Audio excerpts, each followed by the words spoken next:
China is a huge country, 1/3 larger than Australia, and we'd only see 14 areas during our brief time there. First Guilin, then Kunming, Chengdu, Leshan, Xi'an, and now Beijing.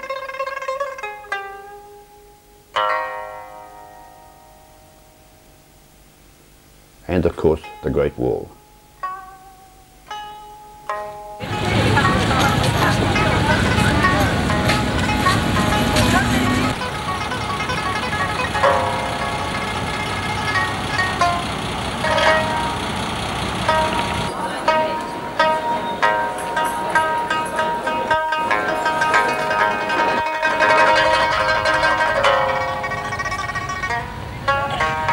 We're now heading out of the hotel by coach to see the town.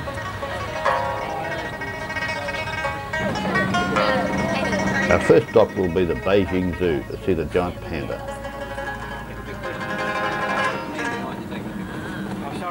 A figure, remember, that is the population in Beijing. Yeah, station here, and then they put their bicycle here and take the underground subway to their to the company where they work.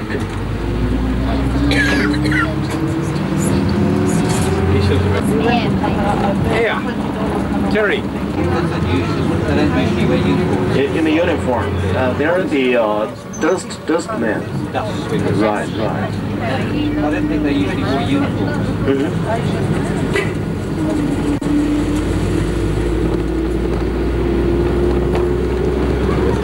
Beijing Exhibition Hall. You can see that this exhibition hall was built in the Russian style. Beijing Zoo to have a look at the pandas.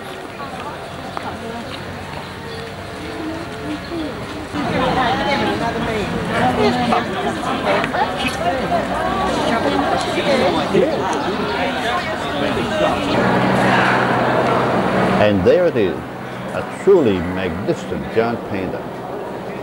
I'm sure an animal psychologist would have some way to explain this ritual tracking around its compound. Alternatively, it might just be that, being a nocturnal animal, the panda really wants to go to sleep. But as you can see, the bars are over its bunkhouse entry in the background, so the panda can't get in. So another trek around the same course, doing the same movements, making the same gestures, probably keeps it awake and makes life a little less boring, far away from the bamboo forest of its home territory in Sichuan. Instead, a small, air-conditioned, sealed enclosure to keep it warm in the bitter cold of Beijing, far to the north of its native Sichuan. As we found out later, it also had to be kept awake for a party of school children due to visit soon.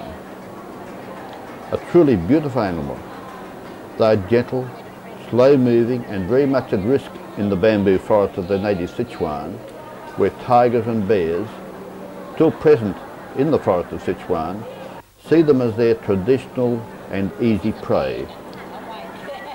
So of course do the now illegal fur hunters. So maybe Beijing is better.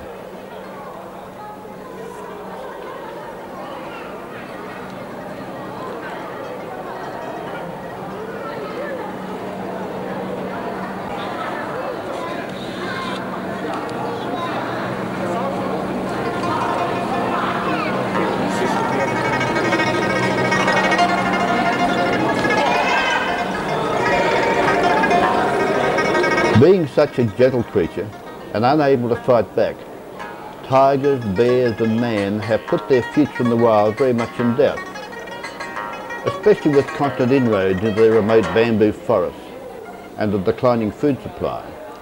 As population pressures and further need for cleared land force China's 1.2 billion people to move into ever more remote parts of this huge country. Anyhow, this one is obviously well fed and well looked after, and having now stalked off to the other end of its crowded compound, where what looks like a very hard and uncomfortable log bench is apparently a very attractive couch for a sleepy panda, and a great place to do a little grooming of its fur prior to bedtime. Doesn't look very comfortable to me, but to a panda it seems to be almost panda heaven. From the tourist point of view, it is quite wonderful to see these most appealing animals quite unconcernedly going about his toilet prior to bed. Quite an exhibitionist really, as it makes itself comfortable and grooms its fur, scratching its toes and teasing out matted fur on its feet.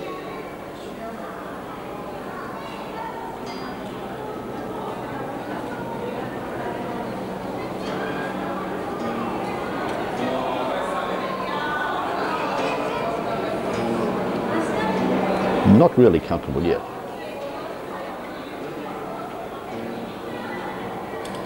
That looks pretty hard to me. But I guess lying on one's back like that is possible to reach all the spots you have to tease out the fur and remove the matting of the fur.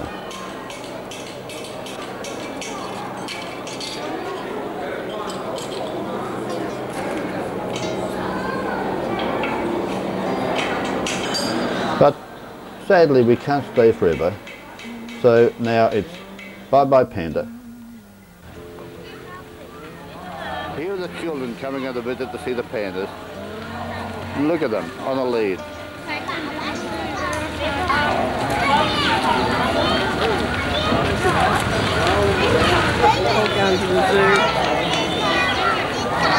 That way they can't get lost.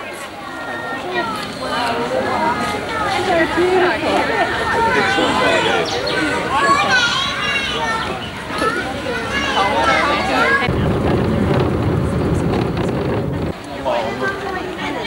We are now at the famous Summer Palace. Our bus is waiting us over there. It's waiting us over there.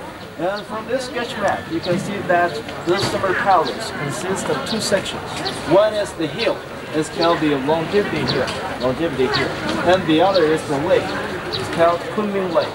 And the Summer Palace has the area of 273 hectares. Yeah, right, it's artificial.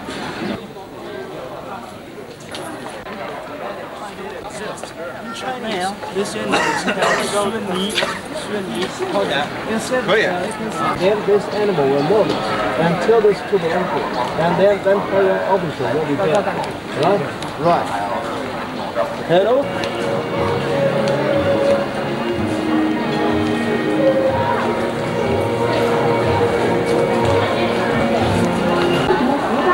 Protected from vandals, the peacock represented the empress and the dragon the emperor. Not the other way around, strangely. The dragon the emperor.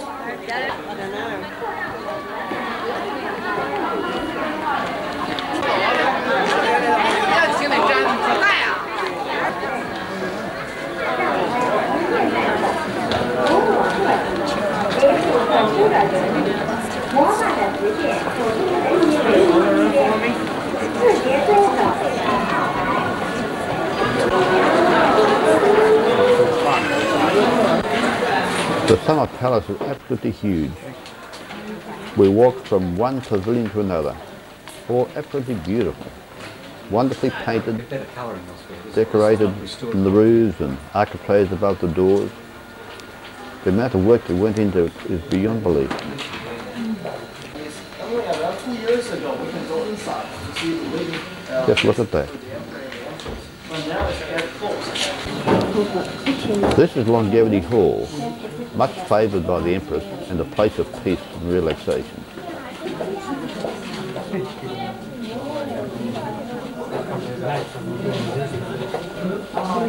A beautiful spot, magnificently furnished. Outside, the decorations, again, are wonderful.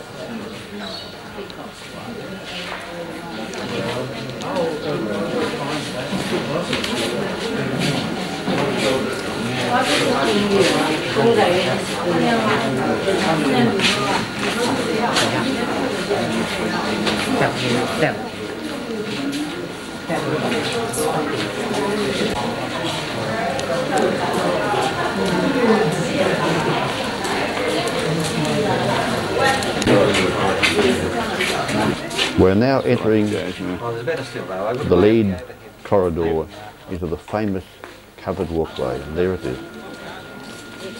It goes on forever, right around the shore of the lake. Wonderful paintings in the ceilings and arches above the columns.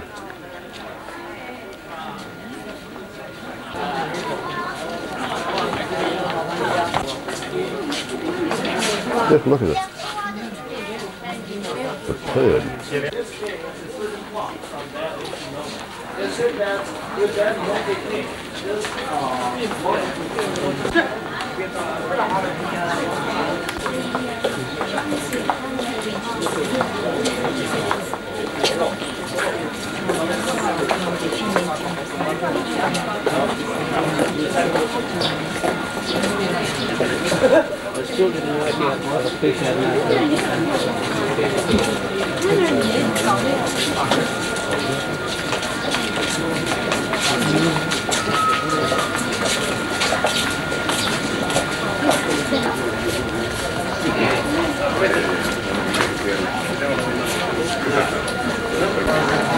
This walkway goes on for over 2 kilometres around the shore of the lake.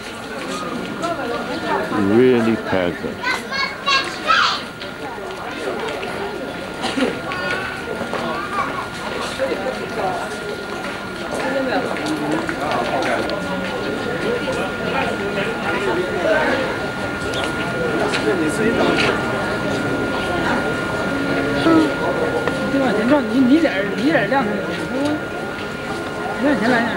After the sacking of Beijing by the European troops in 1860, the Dowager Empress Cixi spent the entire budget intended to rebuild China's navy on an extravagant marble boat and on reconstructing the summer palace and the park. From that day, of course, China ceased to be the advanced maritime power it had been, and this led to its long isolation from the outside world. We will see the extravagant marble boat she built very soon.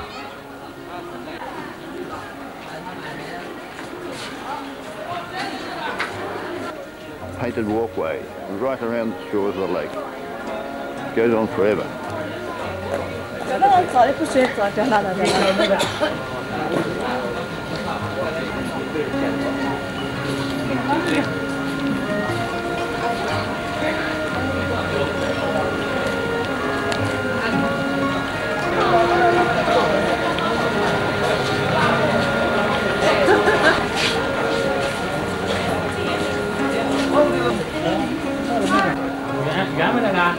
There is the wonderful marble boat.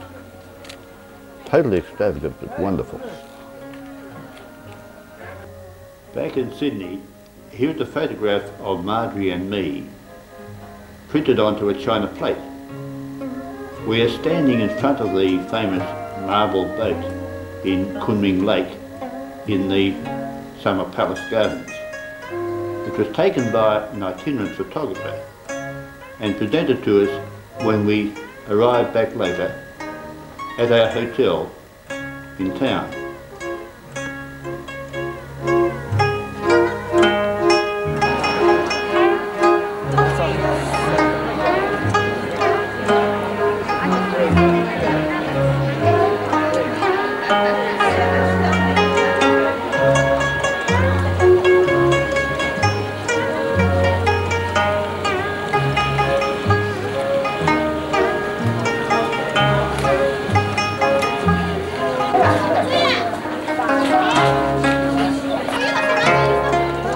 This is the tower of the Incense of Buddha on top of Longevity Hill.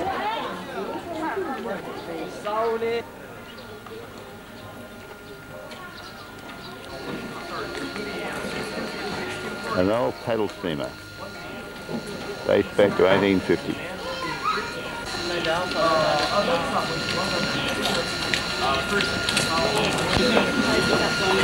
This fought against the British during the Boxer Rebellion. And they just take one of their boats, and then in the after this.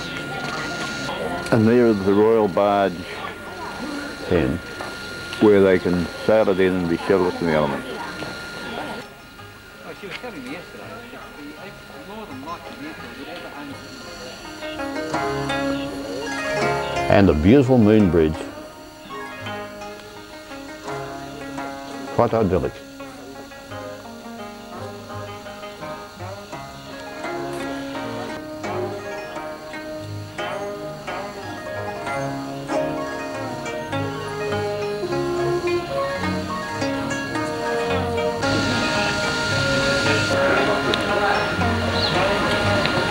good luck jewelry shop.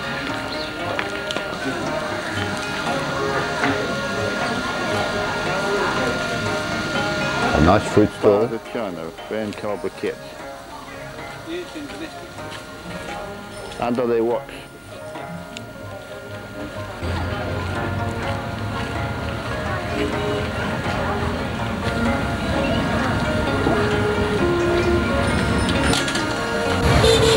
This is a little diesel tractor that seems to haul everything around town. So Terry's going to try it out. And Terry's going to try it out.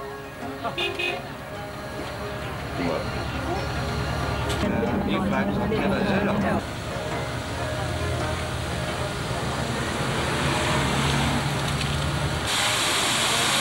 This is our lunch hotel. Reminds one of King's Cross a bit, doesn't it? No admission if in shabby clothes. Apparently we qualified. A good meal. And afterwards, the inevitable tourist trap shops in the foyer.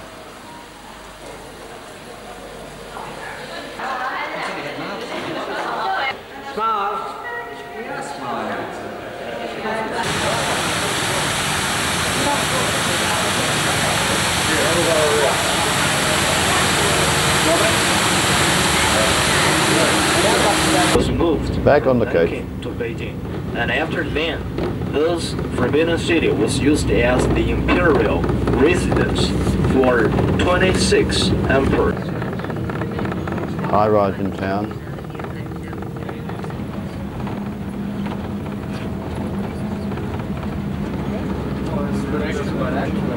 For each nationality, they have a certain thing to exhibit here in this palace. Now on your left-hand side, that's the working place and living place for the top leaders.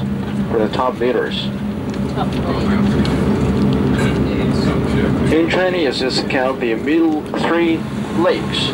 It's called the middle one, the Middle South Sea.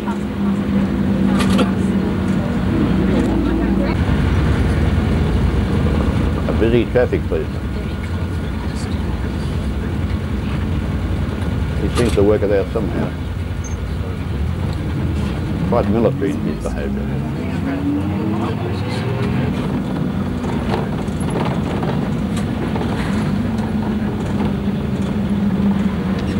We're now heading around the back towards the entrance of the Summer Palace. Sorry, the Forbidden City. This is the gate Giving her now. money.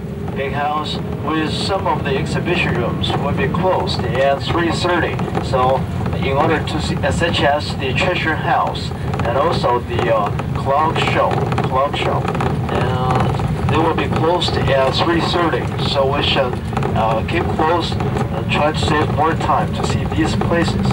For the video picture in the Forbidden City? Yes, fine. Be out from the northern one, So I don't want any of you will miss the group.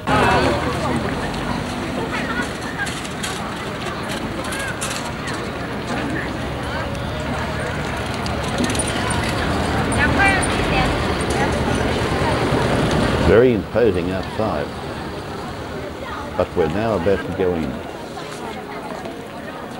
to this truly superb Forbidden City.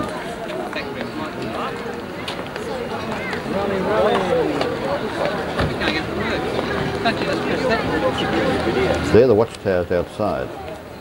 Right? We're reading a lot. And at that time, the emperor thought that this Forbidden City was the right center of the world. And in meridian line was just to run through the emperor's throne.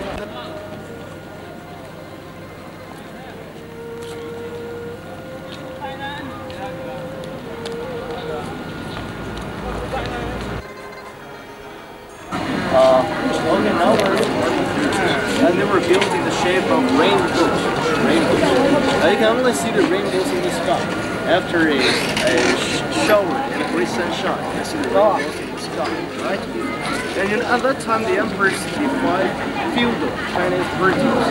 There are the benevolence, but by feudal Chinese virtues. Have you already know them down?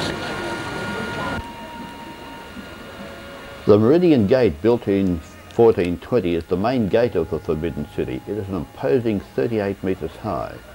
Between the Meridian Gate and the Gate of Supreme Harmony is the largest square in the palace complex, through which flows the inner Golden River, although it looks green to me, and 4 rainbow bridges crossing the stream to give access to the Gate of Supreme Harmony.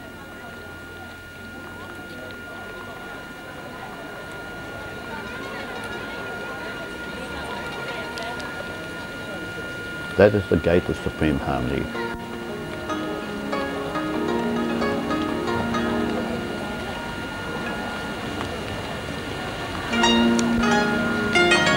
It's like this. In front of each main plate, made of copper. But actually, in the old days, the Chinese people believed that the lions were the best doorkeepers. But actually, for these 2 lions, there's a pair, 1 male and 1 female. Now can you take a guess? Which is male and which is female? I'm on the right. The female. Where's that? He's got the ball under his foot and she's got the cup under her. Yeah, right.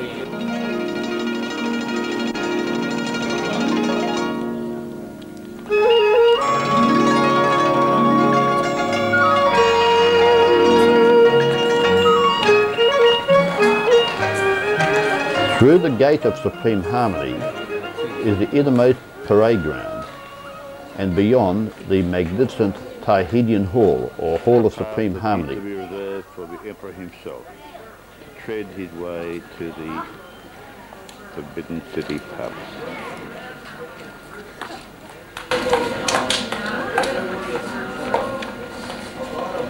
The square, right? And then with the baby emperor walked down from that stage. He's talking about the film The Last Emperor.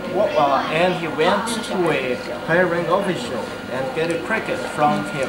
Do you still remember that plot? Yeah. That plot was taken here. Remember this scene?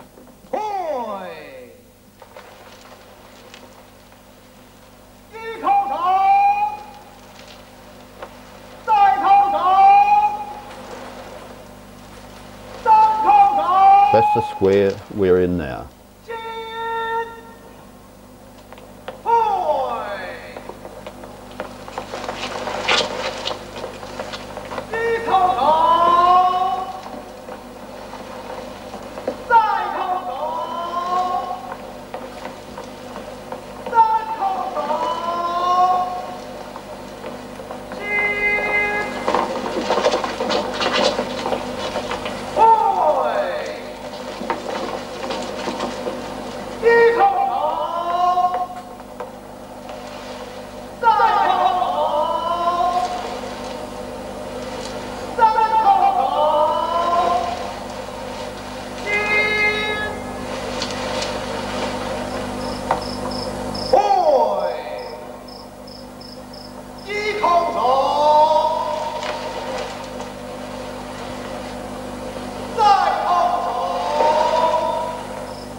My friend, Your Majesty, safe and warm under my arm.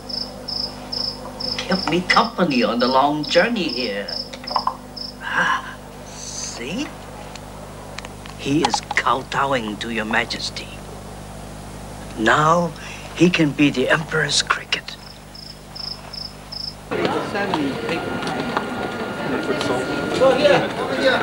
The Tahedian, or Hall of Supreme Harmony, was built in 1420. That this square is paved with bricks, right? It's paved with bricks, but altogether 15 layers, 15 layers of bricks, 7 lengthwise and 8 crosswise. Because at that time the emperor was afraid that someone would dig the tunnel to go inside the Forbidden City to kill the emperor. So at that time the emperor ordered to have this square paved with 15 layers of bricks. So in this case, there's no one could dig the tunnel, come inside. The three-tiered marble access stairway rises 8.5 meters to the plaza fronting the hall, which is the central building in the Forbidden City and the place where emperors of the Ming and Qing dynasties held many grand ceremonies. The Tahedian stands more than 27 meters in height and has an area of 2,400 square meters.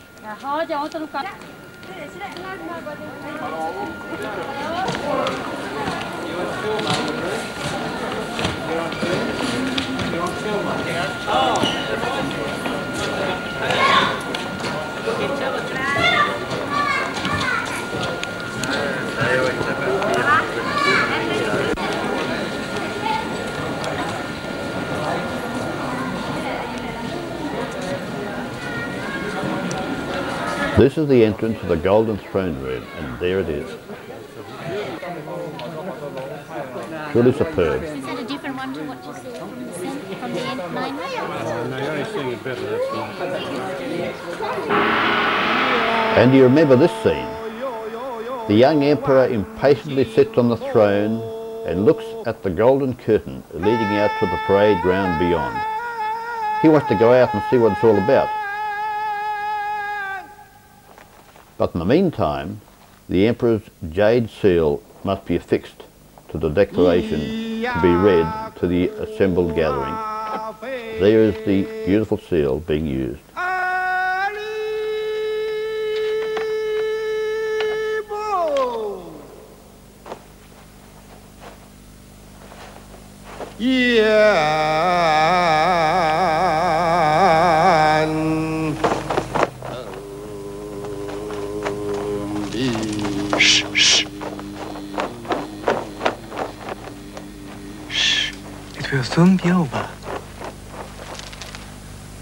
Look!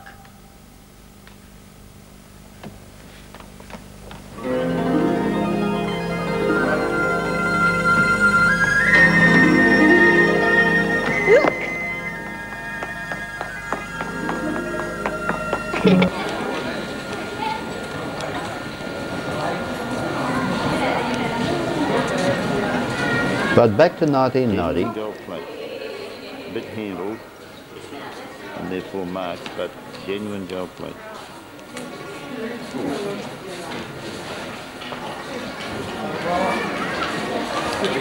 And some beautiful tiles.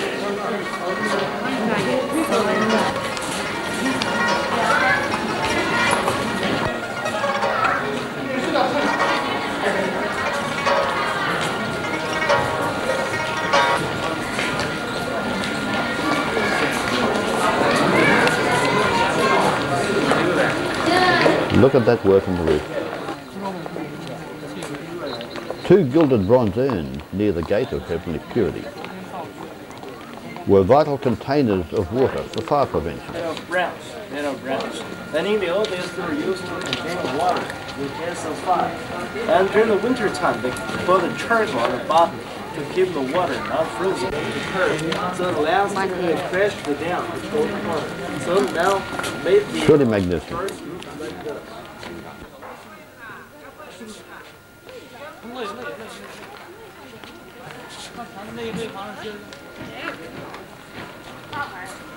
The ceremonial square fronting the Hall of Supreme Harmony is surrounded by other magnificent buildings. To the south is the Zonghedian, or Hall of Middle Harmony, and nearby the Baohedian, or Hall of Preserving Harmony. What beautiful names they gave them.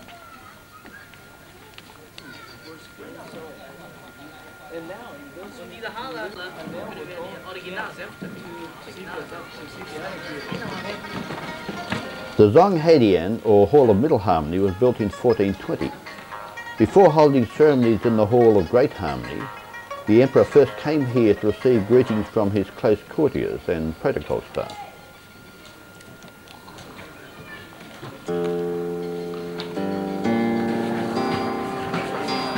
This is the throne inside, with gilded urns,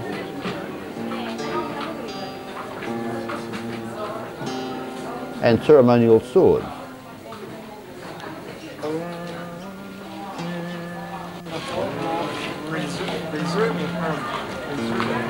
So you can see the three main buildings, the whole of Supreme Harmony, filled with the music in the Chinese people to see the other places.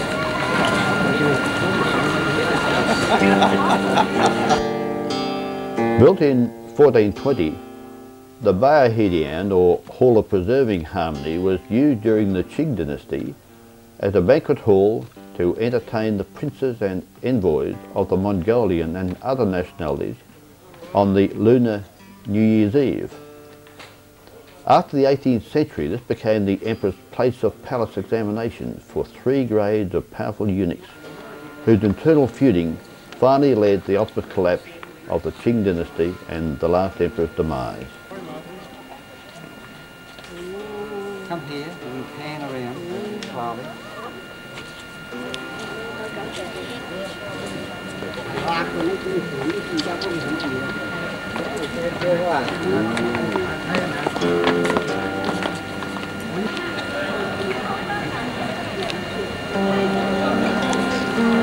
The Hall of Character Cultivation had a delightful setting with rows of fruiting pomegranates in pots fronting the square.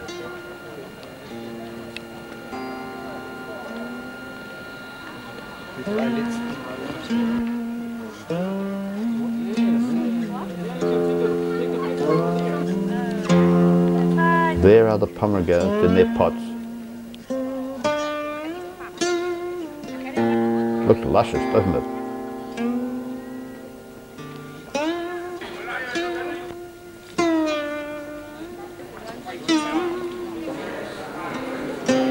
The Hall of Heavenly and Earthly Union houses the remarkable collection of ancient clocks from all over the world, but those of France, England, Germany and China predominate. Chinese clockmaking began with sundials and water clocks way back in time. Fine European clocks became popular during the Qing dynasty, and Chinese clockmaking then flourished in Beijing, Guangzhou and in Suzhou. The emperors acquired many superb examples for this collection, one of the finest in the world. Built in 1756, the Nine Dragon Wall is made of 424 superb glazed 7-coloured bricks in bas relief. Amazing craftsmanship. So all of them feel very frightened because they cannot build another dragon in 2 days.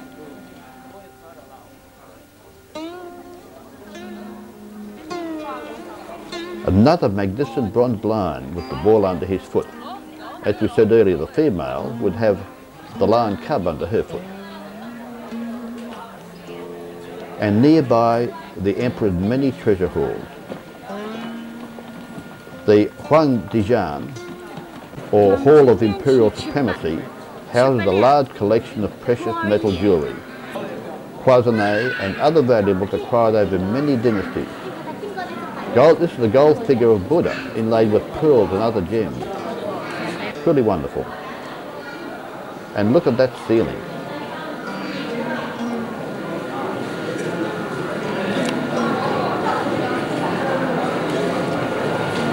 A horse from the Qing dynasty. The Qing dynasty was of course the 17th century. From the Qing dynasty.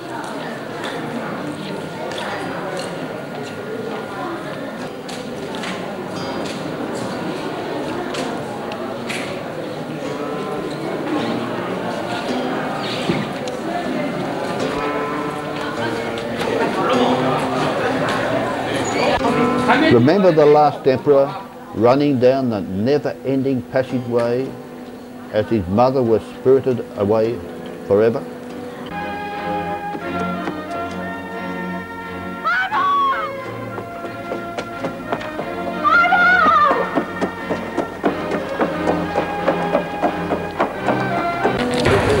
We emerge into the square. He, of course, was turned back. Mausoleum, and we're now walking out onto Tiananmein Square.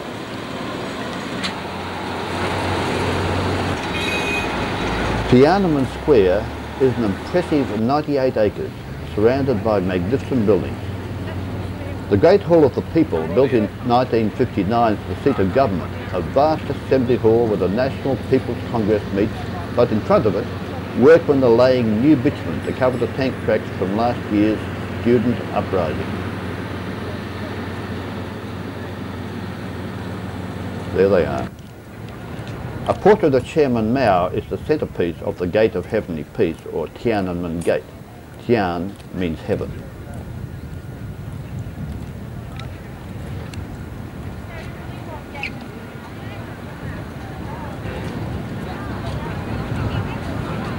The square is absolutely immense.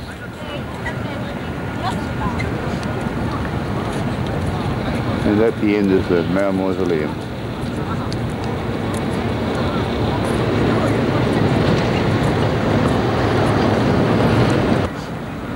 In the centre, a granite obelisk of enormous proportions is dedicated to the martyrs of the revolution, but not to those students who died right here in 1989. Behind is the Museum of the Chinese Revolution and the Museum of Chinese History.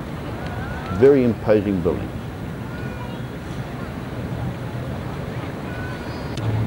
Statues of the people guard the entrance to Mao's mausoleum.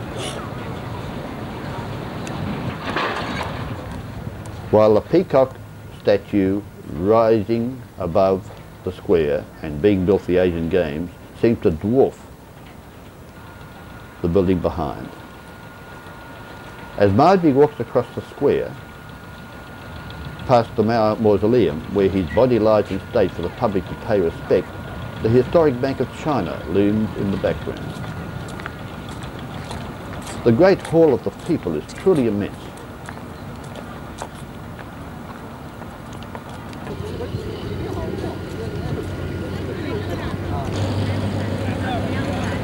A delightful family vehicle. They seem to enjoy being photographed too. As we head back to our coach, our guide is asked for his views on the events of Tiananmen Square 1 year earlier. Business or job or work. So with this, and also before the June 4th, with more than 10 day and night without eating and drinking for more than 2 weeks. Yeah, right. So the Chinese government later determined to solve this problem completely and want to make the daily life incumbent, right? And the workers can go to the factories to work, and the students can go to the school to study, and then they use the military to solve the problem, to just send these students back to the school to study, and let the workers go to the factories to work. And for me, I just took my own view. Okay, yeah, in China is a country with a long history, and also with a great influence of the feudalism. And with this country, we need democracy, of course. But everything in China could not be solved in a short time, right? Rome is not built in a night, right? So we should have a long time to try to solve this problem little by little, right? Of course, the students want these problems be solved fast. Of course, that's good, right? But actually, they really did not know. It's a great job to Chinese government. And we can talk like this. In China, we have a large population. Now, with the population of more than 1 billion, and 80% of them are the farmers live in the countryside, in the rural area. And in this country, and the Chinese government, for each year, they have to plant, they have to grow a lot of food to feed them. They have to produce a lot of dress, a lot of clothes to dress them. They have to open a lot of schools to make them be educated, right? So there's a lot of things for the government to do. Even we import a very famous person, a very famous leader, George Bush from the United States in China. Probably he could not solve this problem easily, right? He could not solve this problem in a week, right? So with this, we have to wait. We have to wait and until this problem is solved slowly. And actually, of course, we want it could be solved in short time, but it's not that easy, right? Immediately the camera stopped rolling, he said that, all things considered, and despite the student deaths, the government really had no option to the use of force. In his view, it was the correct thing to do for the long-term good of China. And it seems this policeman in the centre of the intersection is having his own dispute to resolve too.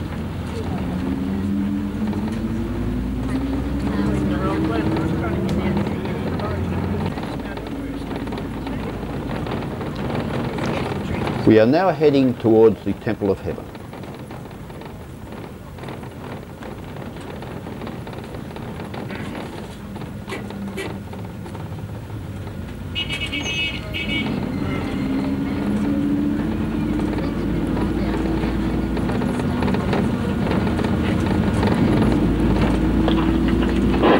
In China or in Beijing, there is really a lot of things for you to buy. And here, that's the Temple of Heaven. It's the temple with the characters of Beijing, such as the cloisonné. Do you know cloisonné? Yes. And the other is the jade carving. Jade carving. In Beijing or in China, we have a lot of good jade. Good jade. It's the Temple of Heaven. Located in the southern part of Beijing, the Temple of Heaven was built in 1420. Emperors of the Ming and Qing dynasties came here to pray for a good harvest in spring and for rain in summer, and to offer sacrifices to heaven in winter.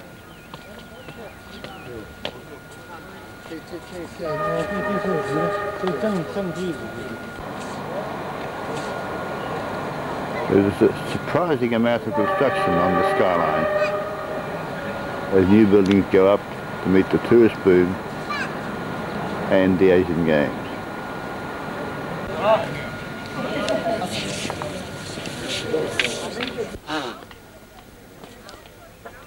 In line with the ancient Chinese concept of a round heaven and a square earth, the temple buildings are circular in shape, while the outer walls are square. This is one of the lesser temples.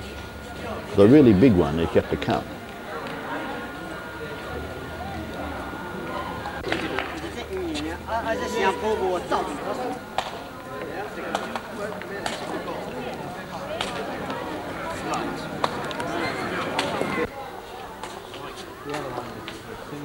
The smaller temple is delightful inside. Look at that ceiling. And has some wonderful treasures on display as well.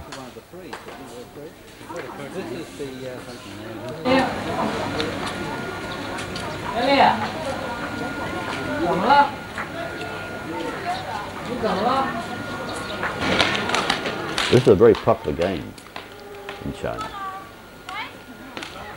But unfortunately, the moment I start to photograph them, they decide to stop. A little camera shy.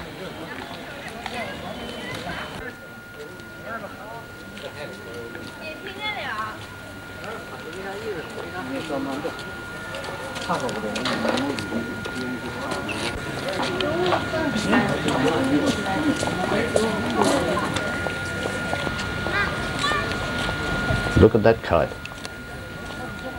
Superb.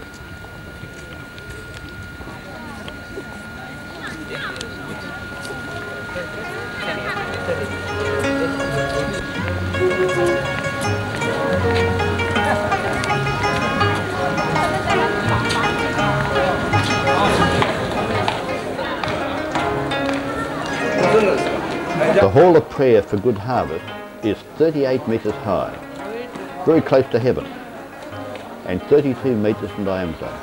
This is the highest point of the temple complex.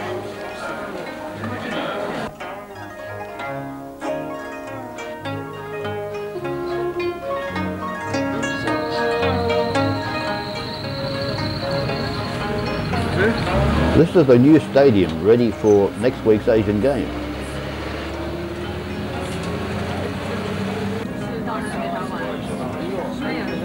We now head out of town to the Ming Tombs, about 60 kilometres to the northwest of Beijing.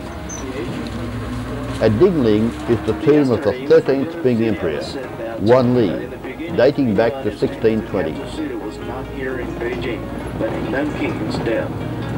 But at the time of the Fourth Emperor, he determined to move the capital of Ming Dynasty from Nanking to Beijing.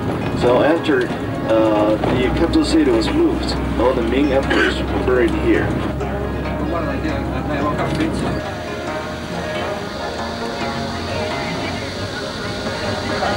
This is the sacred mountain about 60 kilometres from Beijing, where the Ming emperors chose to be buried. This is the tomb, excavated tomb, of the 13th Ming emperor. The underground tomb is in fact 30 metres below ground level. So we are walking up now towards the entry to the tomb.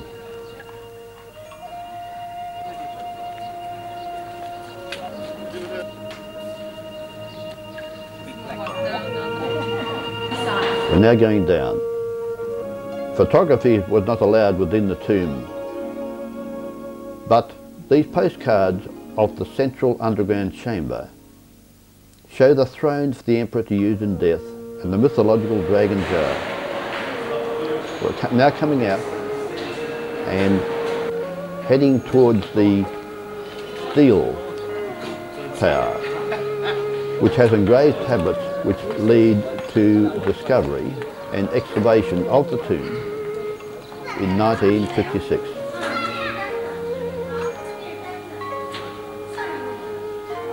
From this high point there's a good view of the mountain beyond.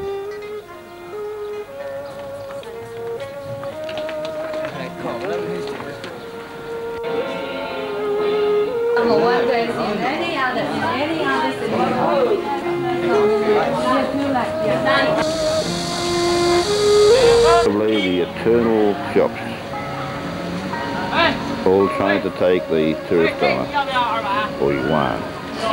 There are still lots of furs on these stalls in China. Hello?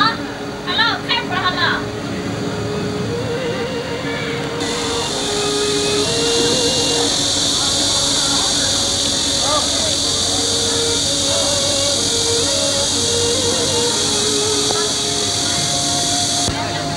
And some very nice fruit too.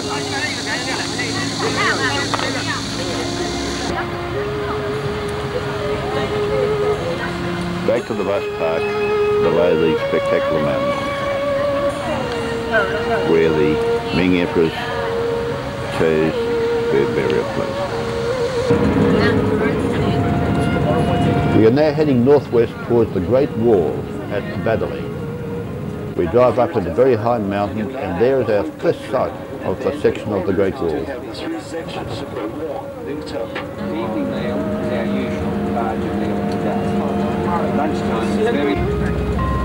More of it, the other side of the road.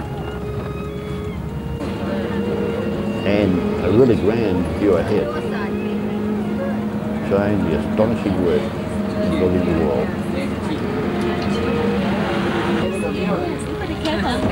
And this is Badeling, about 80 kilometres from Beijing, the best spot for tourists to see the Great Wall in good condition.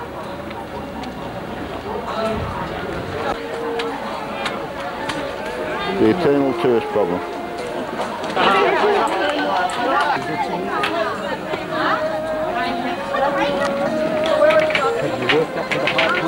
No, I've never been that way.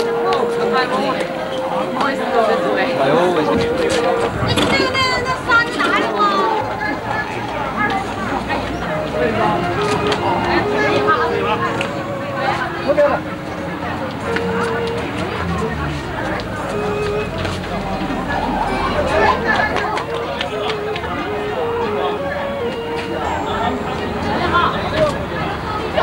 Telephoto lens was of course unsteady, but it gave a good view.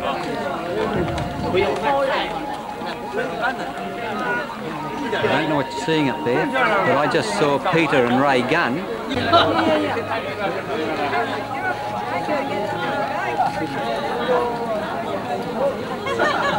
We were fortunate indeed because the wall was relatively unpopulated by tourists because of the downturn in tourism in China. Started in the 7th century BC, the Great Wall has been systematically extended by successive dynasties and completed during the Ming Dynasty in 1568. With a total length of over 6,000 kilometres, it is by far the greatest structure ever created by man, and the effort involved in its construction is quite impossible to comprehend. The huge amount of material moved by hand and carried and put into these remote mountains. Again, the favourite game, this time a little less camera shy. Very clever. And there is our last shot of the Great Wall as we prepare to head back into Beijing.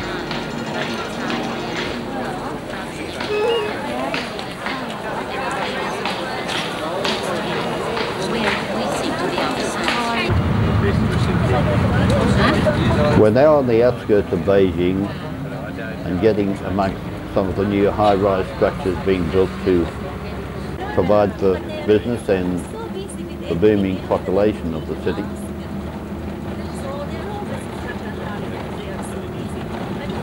It was quite astonishing just how much construction activity was going on.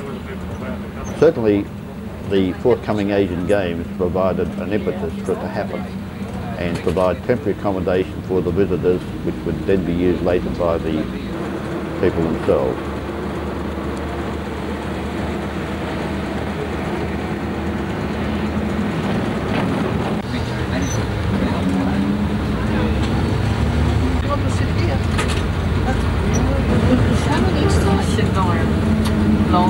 Look at this one, look at this.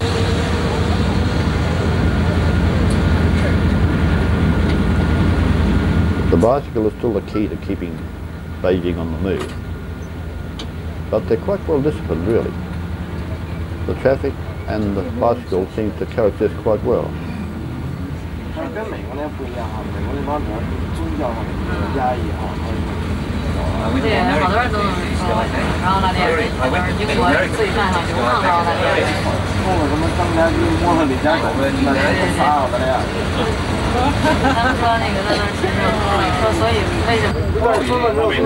Crowds everywhere.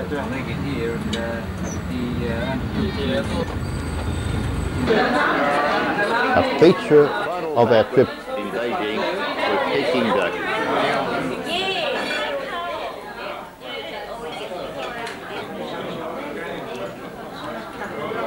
This was at the Tiananmein Peking duck restaurant. Peking duck consists of sliced pieces of duck, including a crispy skin, which is then dipped in hoisin or Chinese savoury barbecue sauce, add a few shallots, roll in a thick pancake, and eat it by hand. Very, very tasty.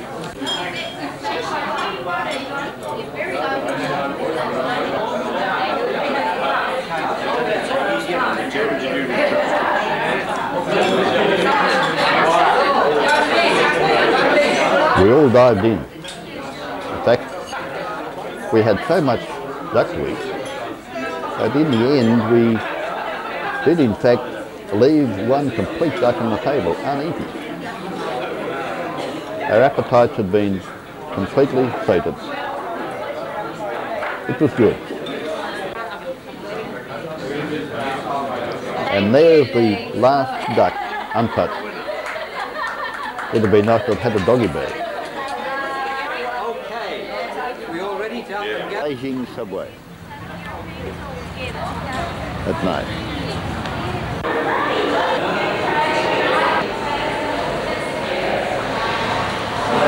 Very nice.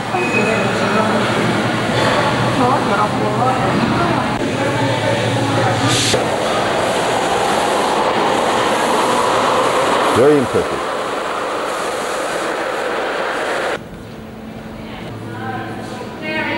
Wonderful mural in tiles, beautifully glazed tiles.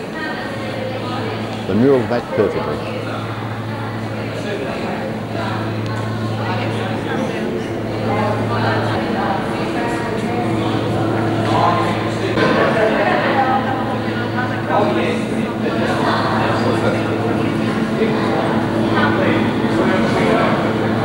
All smartened up for the Asian game. Waiting for the train. Due soon. Just look at those murals.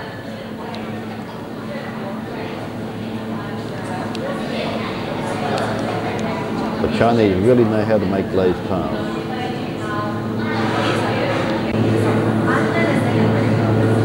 Look at the fit of those tiles. Every scene is perfect.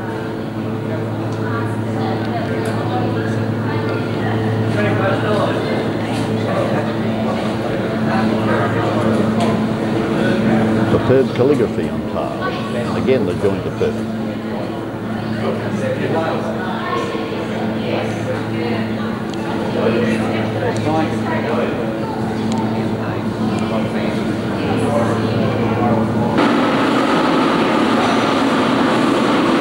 And here it comes.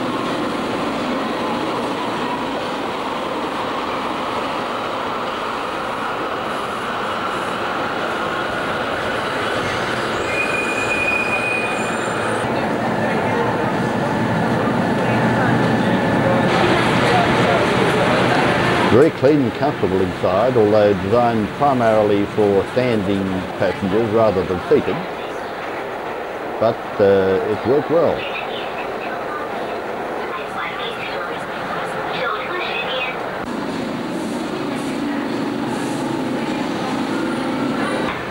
And here we are at our station. The incoming passengers mostly stand politely to one side, waiting for those getting off to do so in comfort.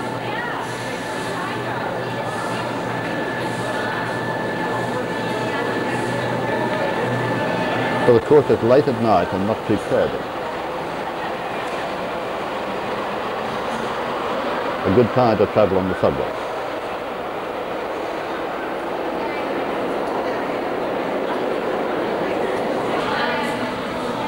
In normal times, I suspect these platforms could become very crowded.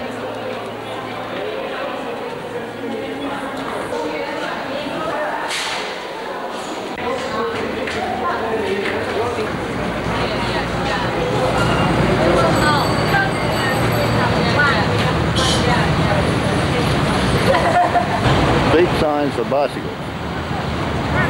Stop for cars, but not for bicycles.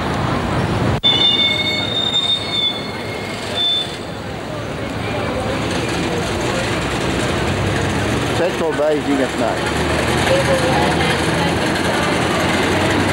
Beijing was busy, surprisingly busy for this hour of night, when one realises the Chinese start work very early next morning.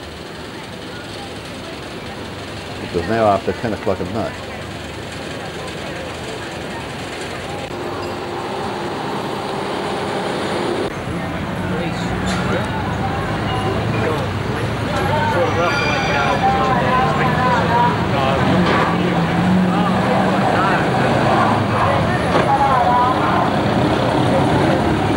Look at those bicycles.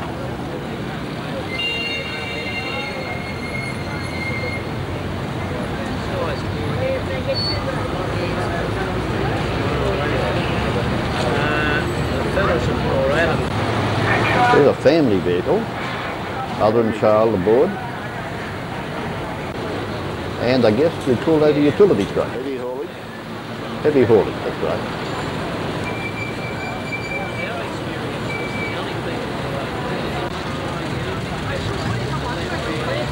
More and more bicycles, you wonder where they all come from. But with a population of about 6 million, I guess one can understand it. Bus somewhere in town.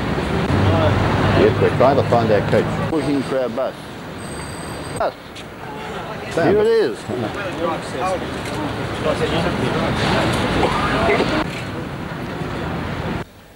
The hotel foyer was deserted as we prepared for an early morning flight to Nanking.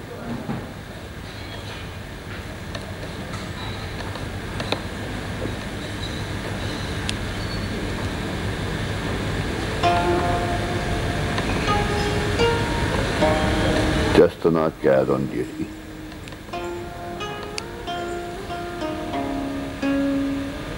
And the telephonist behind the desk.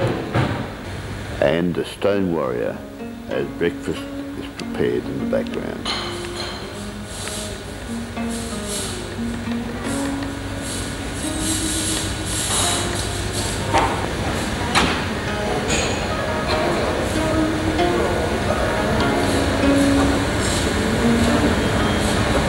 And the chandelier is out too.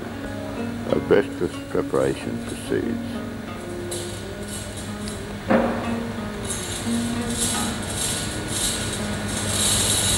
After all, it's only 5:30. Tell my wife. On our way to the airport. The drive to the airport had colourful flags all the way along the track to welcome visitors expected next week to the Asian Games.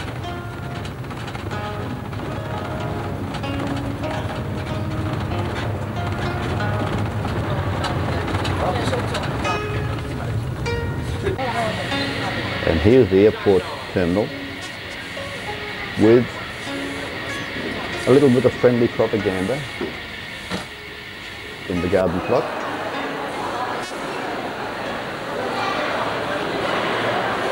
More inside.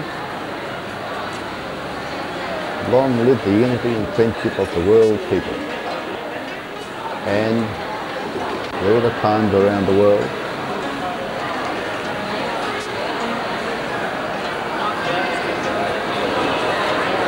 And our flight to Nanjing is listed there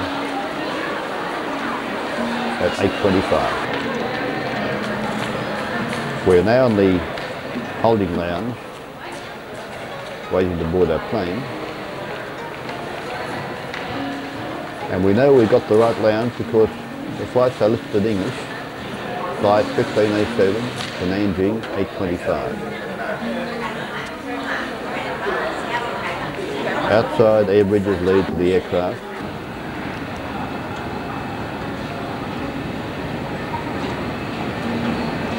That's not our plane, but this one is. We're aboard and taxiing out to start our run way south to the ancient capital of China, Nanjing. Picking up speed, and away we go.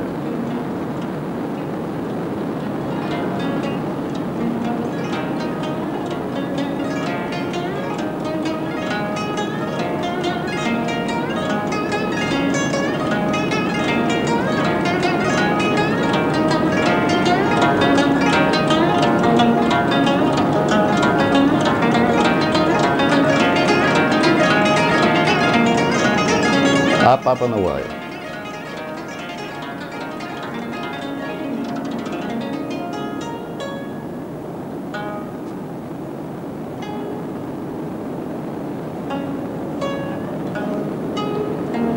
We're now circling above the outskirts of Beijing to gain height, and because we're heading south, we're going to trek close to town. It's a very, very clear morning, most unusual for Beijing because Beijing is renowned as a very, very smoggy city and very dusty city during the summer as the dust blows down from the Mongolian plateau to the north. But today was superb, and down below us we can see the intensive cultivation which is everywhere in China, including our little walled commune and of course many rice paddies. And to the right of the picture we can now see the airport coming into view.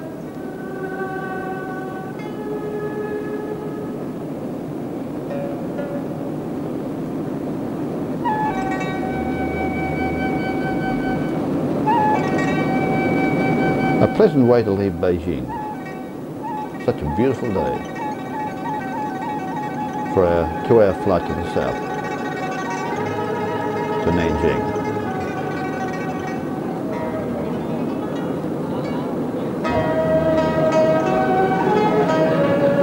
There's a better shot of the airport we've just left.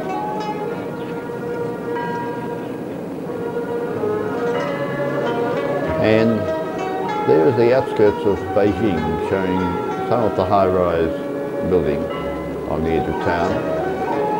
The centre of town is a little too foggy to see. So it's au revoir, Beijing.